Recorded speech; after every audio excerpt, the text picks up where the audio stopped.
चलो आगे देखो, हम लोग पढ़ क्या रहे थे, सरल रेखा है ना। चलो प्रश्नावली 10.3 15 नंबर सवाल देखो।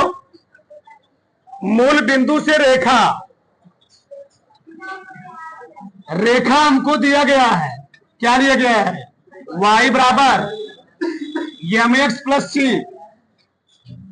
मूल बिंदु से रेखा y बराबर mx प्लस सी पर डाले गए लंब रेखा से बिंदु -1, 2 पर मिलता है। यम और सी का मान बताना। देखो जैसा समझो ध्यान से, ये है निर्देशांक, ये मान लो x अक्ष है, ये क्या है, y अक्ष। ये बताओ -1, 2 है, ये मान लो अगर 1 है, थोड़ा दूर बनाओ, 1 है, ये 1 है, ये भी क्या है, 2, तो 1, -1, 2 कहाँ आएगा, यही आएगा ना। और यहीं से क्या खींचा गया, इस पर एक लंब खींचा गया है। ठीक सही जी, एक लंब खींचा गया है मूल बिंदु से रेखा y बराबर mx प्लस सी पर। ठीक, एक लंब है, रेखा है, रेखा में वो क्या दिया है, y बराबर mx प्लस सी। चलो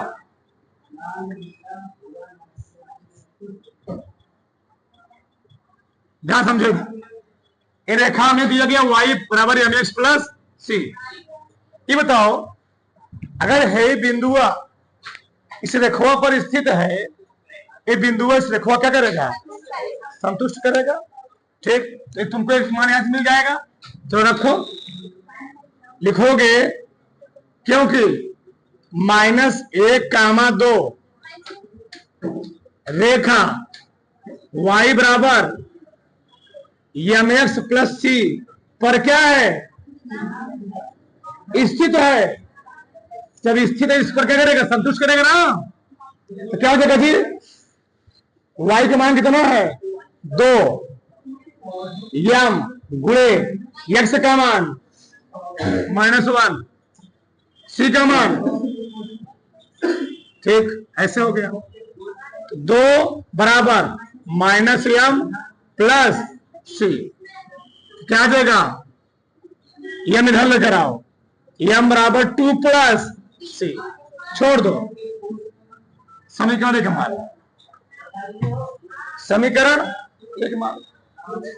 यानी इस रेखा की क्या सकते हो, हमको ढाल भी मिल चुकी है, ढाल यम का मान, यम का मान कितना गया, यम गया उधर, नहीं गलत हो गया,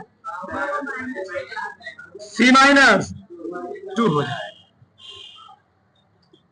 इसलिए एक ढाल मिल चुकी है हमको, ये संतुष्ट करेगा। क्योंकि देखो यहां पर ये मूल बिंदु से खींचा गया है, तो क्या मैं इस की ढाल नहीं निकाल सकता हूं। भैया मान लो ए है और ये क्या है, ए है, और ये रेखा क्या है, मान लीजिए बी है, क्या है, बी, ए बी।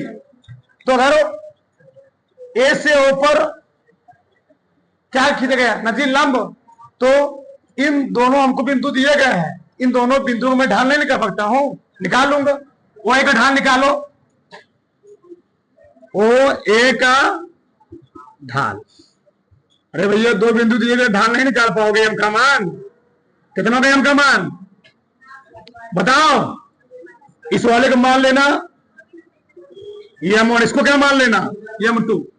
तो y2 माइनस बटे x2 माइनस x1 बराबर क्या हो जाएगा, y2 0, y1 2, x2 x1 कितना आ गया, -2 आ गया। ढाल आएगा किसका, कितना आ गया, m2 -2, क्योंकि ये इस पर लंब है, तो लंब होने कंडीशन क्या होता है, m1 गुणे m2 बराबर क्या होता है, -1। लिखोगे AB पर जो OA है वह लंब है किस पर? AB। तो लंब होने कंडीशन क्या होता है जी? लंब होने का प्रतिबंध,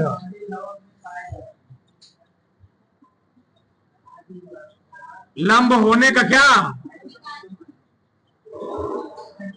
प्रतिबंध क्या होता है? M1 गुणे M2 बराबर -1। सही है, कोई दिक्कत नहीं। M1 कितना दिया है? M1 ने नहीं मानोगे, ये नहीं होगा। ठीक, संतुष्ट कर दिखो। M1 मान कितना दिया बोलो? C-2। M2 कितना दिया है? -2 -1। हल करो इसको, -2C 2 दूनी 4 -1 4 गया उधर, -2C बराबर, तो क्या देगा जी? 2C बराबर -5 ना, C बराबर, अगर C बराबर 5/2 आ गया तो M का मान निकल आएगा यहां से।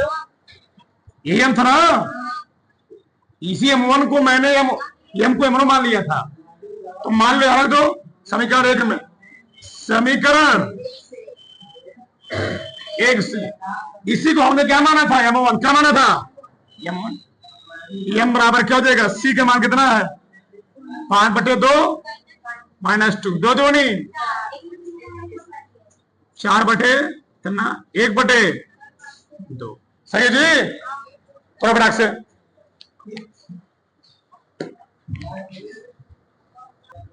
आगे देखो, सवाल नंबर 16 देखो, बड़ा से लेट देखो यार, यदि P और Q क्रमशः मूल बिंदु से रेखाओं X इतना 2 रेखा दी गई है पर लंब की इकाइयां हैं, हमको सिद्ध क्या करना है जी? P² + 4Q² बराबर K²। ये हमको प्रूफ करना, क्या करना है? प्रूफ करना है। अब ध्यान समझो इधर, बोलो मत रहो, चलो। तो रेखा हमें 2 दी गई है, X cos theta -Y sin theta बराबर K cos 2 थीटा। इसी को हम ऐसे लिख सकते हैं, X cos theta -Y sin K cos 2 theta बराबर 0। सही जी। इस पर लंब कितना है? इस पर जो लंब खींचा गया है, बोलो मत, उस लंब की लंबाई हमको P दी, कितना दी गई जी? रेखा है, इस पर लंब की लंबाई कितना दी गई है? P। ठीक है, और मूल बिंदु से, किस बिंदु से? मूल बिंदु से। अगली रेखा क्या है बोलो? X sec theta plus Y cosec theta बराबर के, इसको लिख सकते हैं X sec theta plus cosec theta minus के बराबर। इस पर जो लंब खींचा गया है मूल बिंदु से, उसकी लंबाई कितना है? Q है। कितना लंबाई है? Q। हमको प्रूव करना है, ठीक समझो। हमको 2 रेखाएं दी गई हैं और उन रेखाओं पर मूल बिंदु से लंबाई खींचा गया है। इस रेखा पर लंब की लंबाई P है, इस रेखा पर लंब की लंबाई Q है। इसमें हम P का मान निकाल लेंगे, इससे हम Q का मान निकाल लेंगे, जोड़ करके प्रूव कर देंगे। ठीक है ना? चलो, तो लंब की लंबाई फॉर्मूला जानते करते तुम लोग, P बराबर क्या होता है? लंब की लंबाई मॉड में ax1 plus by plus C बटे कड़ी में a² प्लस b। इसकी लंबाई हमको P दी गई है, कोई दिक्कत नहीं है। बताओ, देखो क्या लिखोगे? 0 गुणे cos थीटा ना जी, माइनस 0 गुणे साइन थीटा प्लस नहीं माइनस K cos 2 थीटा बटे कड़ी में a² cos² थीटा प्लस ना ना ना, minus sine square theta, sine theta का होल स्क्वायर कॉस थीटा का, शुद्ध रूप में लिखो, पहले गत कहे लिखो, शुद्ध रूप, सही ना जी। चलो, जीरो हो गया, बचा क्या, माइनस के कॉस टू थीटा बटे कड़ी में साइन स्क्वायर थीटा प्लस मार हटेगा ना, क्या आएगा, के cos two theta, sine square theta plus cos कितना होता है बटे ऑलरेडी पी का मान कितना है बोलो, के कॉस टू थीटा। समीकरण क्या मान लो, बोलो बात, इधर देखो, समीकरण ये हो गया, पी का मान निकल गया, इसे क्यू का मान निकाल लेंगे, चलो यहां निकालते हैं क्यू का मान, फॉर्मूला वही है, जीरो मूल बिंदु था ना जी, मूल बिंदु से खींचा गया, एक्स का मान कितना है, जीरो गुणे क्या लिखोगे, सेक थीटा प्लस मूल बिंदु से वाई गुणे कॉसेक थीटा, फिर माइनस के बटे कड़ी में sec square theta plus mod one, सही है। चलो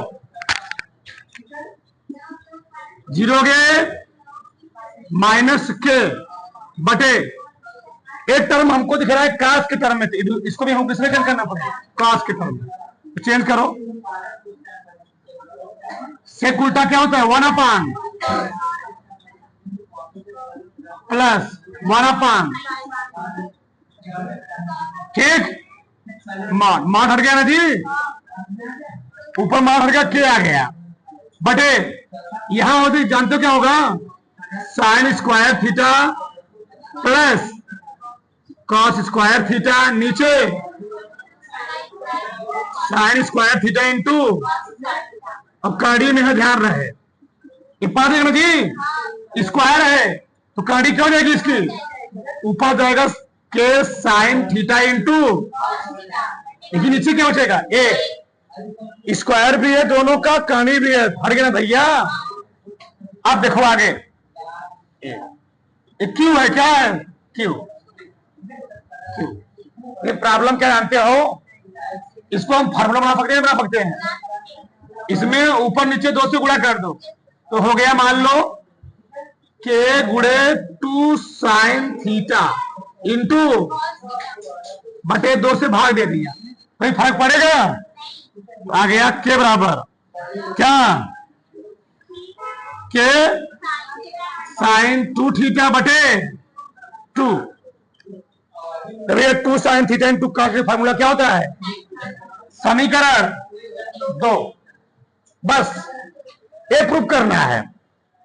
प्रॉब्लम क्या है, अभी इसको दो मत मानो, दो किधर ट्रांसफर कर दो, क्योंकि हमको लाना है यहां पर क्या है, चार, तो टू क्यू बराबर क्या आ जाएगा, के साइन टू थीटा, समीकरण समीकरण एक और दो दोनों पक्षों को वर्ग करके कर दो, जोड़ दो, समीकरण एक है ना, दोनों पक्षों को वर्ग करो, जोड़ दो दोनों को, इधर लिखो उधर लिखो, तो इधर लिखता हूं, P square plus two Q square बराबर क्या जी, के कॉस टू थीटा का होल स्क्वायर प्लस के साइन टू थीटा का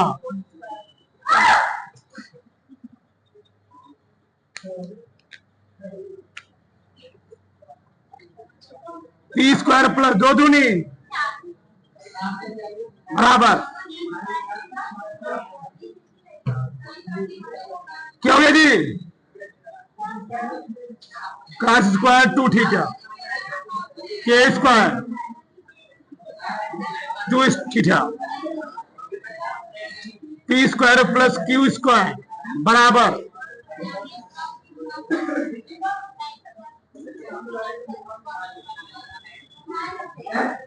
इसका कितना आ गया, पी स्क्वायर प्लस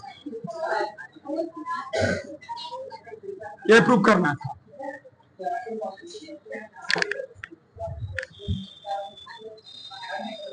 आगे देखो, चलो सवाल नंबर 18।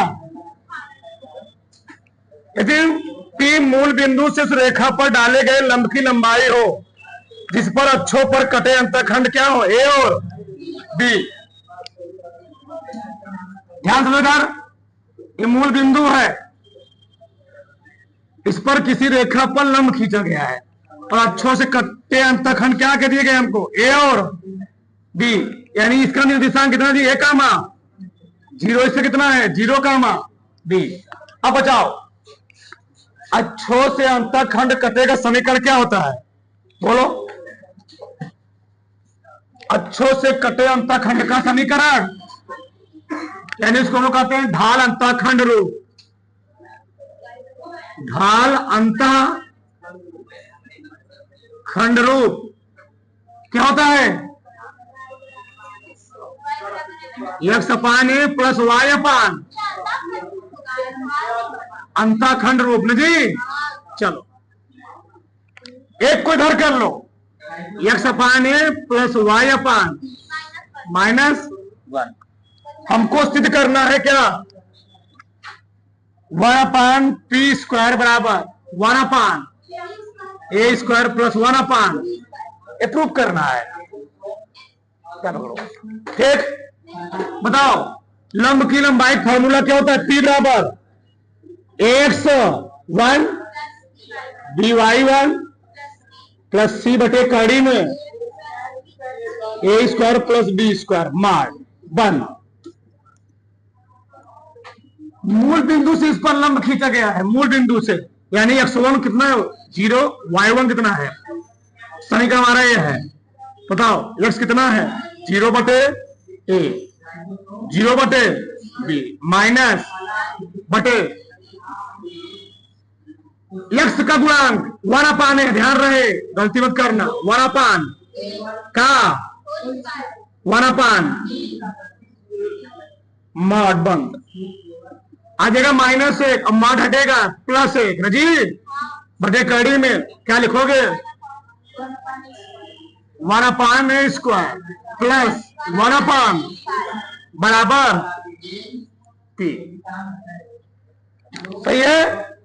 एक काम करते हैं, इसको हम इधर ले आते हैं, p को नीचे ले आते हैं, तो क्या देखो इधर क्या हो जाएगा 1 अपान a स्क्वायर, पहले दोनों पक्षों को वर्क कर दो, तो दोनों पक्षों